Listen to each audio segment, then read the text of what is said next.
দেশবাসীকে জানাই বিজয়ের রক্তিম শুভেচ্ছা।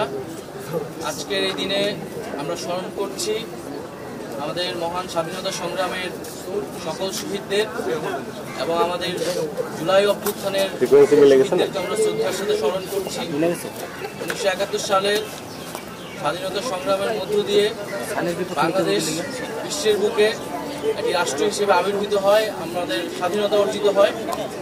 1971 সালে আমাদের বিজয় আসলেও, আমাদের স্বাধীনতা আসলেও সেই স্বাধীনতা ছিল অরক্ষিত।